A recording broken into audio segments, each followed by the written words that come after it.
افغان سرزمین سے دہشت گردی کا نیا خطرہ اٹھ رہا ہے۔ عالمی برادری افغان حکومت پر ذمہ داریوں کی ادائیگی کے لیے دباؤ ڈالے۔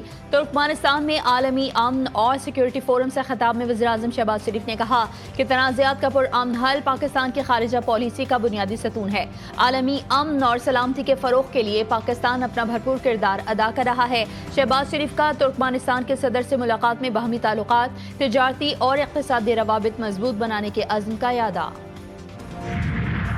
اگر سیاسی مداخلت کے شواہد 9 مئی واقعات سے جا ملے تو فیض حمید، بانی پی ٹی آئی سمیت تمام ذمہ داران کے خلاف کارروائی ناگزیر ہوگی۔ وزیراعظم کے مشیر رانا ثناء اللہ نے اپنے ایک بیان میں کہا ہے کہ 9 مئی کے الزامات کا سامنا کرنے والی جماعت کے خلاف بھی سخت قانونی اقدامات خارج از امکان نہیں۔ فیلڈ مارشل نے انصاف کا تقاضا پورا کیا، وہ تحسین کے مستحق ہیں۔ پریس ریلیز میں جس سیاسی انتشار کا حوالہ دیا گیا ہے وہ براہ راست 9 مئی کے واقعات کی طرف اشارہ کرتا ہے۔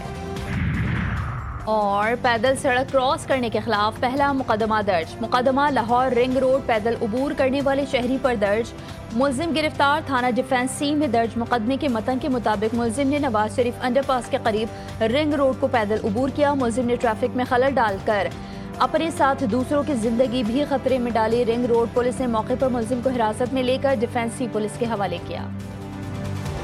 چاہتے ہیں کہ مسلم لیگ آزاد جموں کشمیر میں بھی اپنا کامیابی حاصل کرے اور گلگت بلتستان میں بھی کامیابی حاصل کرے۔ ہمارے بڑے پکے ساتھی ہیں، ان کو الیکشن کے لیے ٹکٹ دیا جائے اور میرٹ بھی دیا جائے، اور اس میں کوئی کمپرومائز نہیں ہونا چاہیے۔ ہمیشہ ہمارا اصول، ہمارا دستور یہی رہا ہے، اس پہ ہم نے کبھی کمپرومائز نہیں کیا۔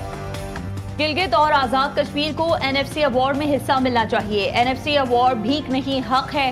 مسلم لیگ نون کے صدر میاں محمد نواز شریف کہتے ہیں این ایف سی ایوارڈ کا مطالبہ بجائے گلگت بلتستان یا آزاد کشمیر سے آئے وفاقی حکومت کو خود کرنا چاہیے۔ وزیراعظم سے بات کروں گا، لیکن ان منصوبوں میں ہم نے جو سرمایہ کاری کی ہوئی ہے وہ این ایف سی سے بھی زیادہ ہے۔ ہمیں بہترین امیدواران کا انتخاب کرنا چاہیے۔ آزاد کشمیر اور جی بی میں میرٹ پر ٹکٹ دیں گے۔ پارٹی اصولوں پر کوئی سمجھوتا نہیں کریں گے۔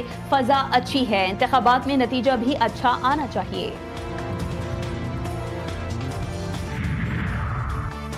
بانی پی ٹی آئی اور ان کی اہلیہ کو مسلسل تنہائی میں رکھا جا رہا ہے۔ سردیوں کا سامان تک فراہم نہیں کیا جا رہا۔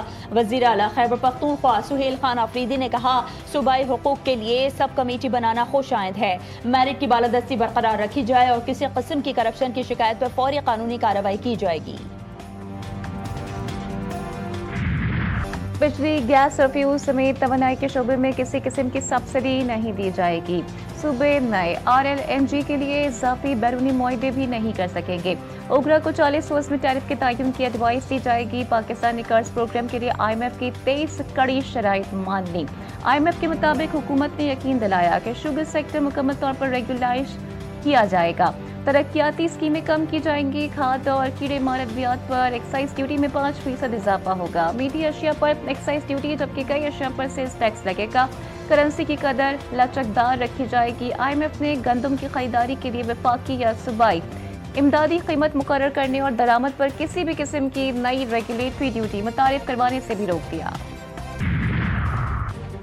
عالمی بینک نے پاکستان کے لیے $40 کروڑ فائنینسنگ کی منظوری دے دی۔ رقم پانی، صفائی اور بنیادی حفظان صحت کے منصوبوں کے لیے استعمال ہوگی۔ ورلڈ بینک کے مطابق رقم سے پنجابی شہری انتظامیہ کی دائرہ جاتی اور مالی کارکردگی بہتر بنانے میں مدد بھی ملے گی۔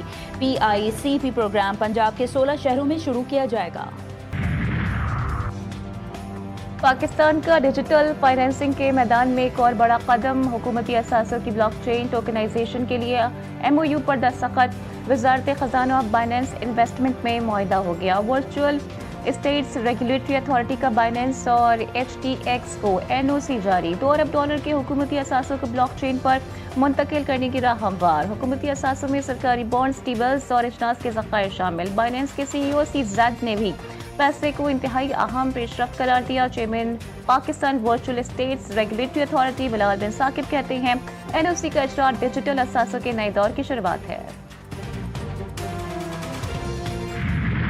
کراچی میں واٹر ٹینکر ایک اور معصوم کی جان نگل گیا۔ کورنگی 100 کوارٹر بنگالی پاڑا میں سائیکل سوار بچہ گزرتے ہوئے ٹینکر کی زد میں آ کر کچلا گیا۔ 12 سالہ فرحان موقع پر ہی دم توڑ گیا۔ ڈرائیور گرفتار۔ حادثے کی C C T V footage G T V news نے حاصل کر لی۔ سائیکل چلاتے ہوئے فرحان کا پاؤں پھسل گیا اور زمین پر گر کر ٹینکر کے پچھلے ٹائروں کی زد میں آ گیا۔ ایک کے بعد ایک خوفناک حادثہ۔ کراچی سپر ہائی وے پر ٹرک اور کار میں تصادم، خاتون سمیت 3 افراد جاں بحق۔ کار مکمل طور پر تباہ ہو گئی۔ رواں سال ہیوی گاڑیوں کی ٹکر سے جاں بحق ہونے والوں کی تعداد 457 تک جا پہنچی۔ تجاول میں صوبائی وزیر برائے ترقی نسواں شاہینہ شیر علی کی کھلی کچہری میں بزرگ شہری پر تشدد کا واقعہ۔ اپنا کیس پیش کرنے پر بزرگ شخص کو مارا گیا۔ پولیس اہلکار بھی تشدد کرنے والوں کو روکنے کی کوشش نہیں کر رہی تھی۔ متاثرہ شخص رجب میمن کا کہنا تھا کہ زمین پر قبضے کی شکایت کرنے پر تشدد کیا گیا۔ معاملہ سندھ اسمبلی میں بھی پہنچ گیا۔ علی خورشیدی نے کہا وزیر اور پولیس کے سامنے تشدد ہوا، بتایا جائے اس شخص کا کیا ہوا۔ وزیر داخلہ سندھ بولے پولیس نے معاملہ کنٹرول کیا، ذمہ دار کو سزا ضرور ملے گی۔ ٹرانسپورٹرز کا ہڑتال ختم کرنے کا اعلان۔ ٹرانسپورٹرز اور حکومت پنجاب کے مذاکرات کامیاب۔ وزیر اعلیٰ پنجاب کی ہدایت پر ٹرانسپورٹرز کے مسائل حل کرنے کے لیے کمیٹی تشکیل۔ پنجاب کے سینئر وزیر مریم اورنگزیب کی سربراہی میں قائم کمیٹی میں ٹرانسپورٹرز کے نمائندے بھی شامل۔ پاکستان گڈز ٹرانسپورٹ الائنس کے رہنماؤں نے مصالحتی قرارداد پر دستخط کر دیے۔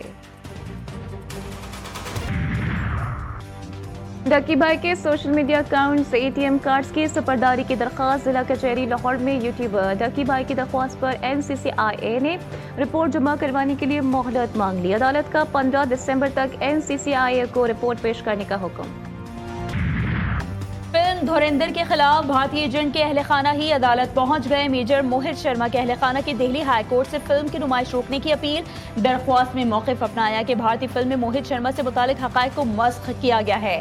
اداکار رتک روشن نے فلم کو بی جے پی کا پروپیگنڈا قرار دے دیا۔ بھارت کی نئی پروپیگنڈا فلم دھرندر کو مبینہ طور پر خلیجی ممالک میں پاکستان مخالف مواد کے باعث پابندی کا سامنا۔